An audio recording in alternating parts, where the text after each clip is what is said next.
is a special presentation of ABC Sports. It's been a long time. Come on. Yeah. Hey, yo, it's my life, my time, my rights, my rhymes, my grind, my struggle, hustle, sweat in my blood too. I'm ready to smell fear. I smell a lot. My competitors fled scared. Cause they smelled I was hot. I want it all. Excess, the sex, much success, stress. I want it all, no less. So come on.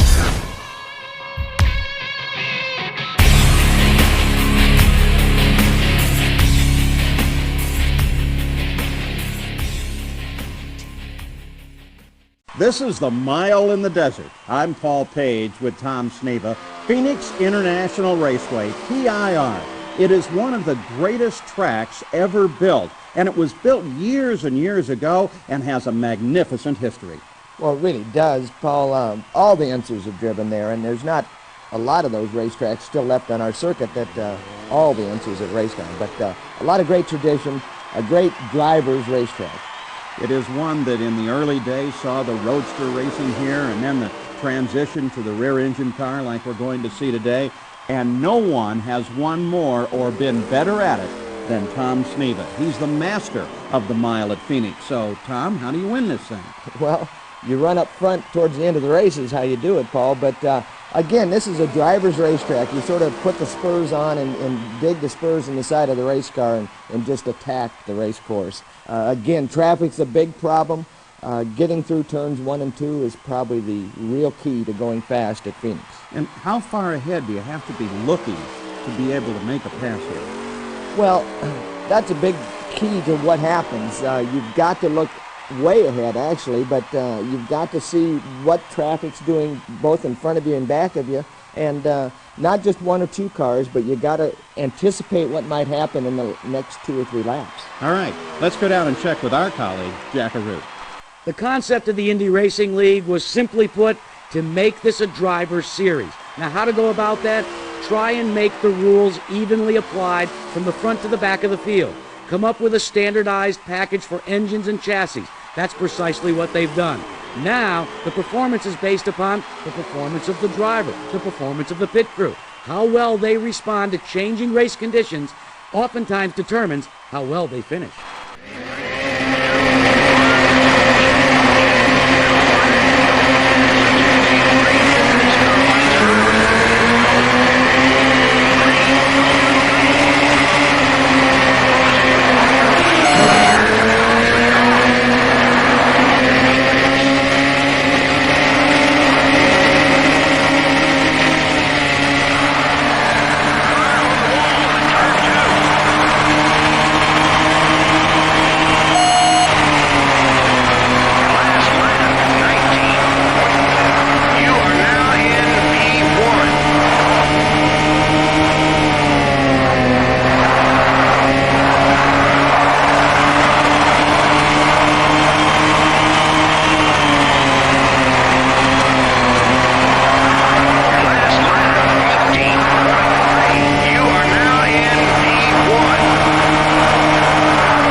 presentation of ABC Sports, recognized around the world as the leader in sports television.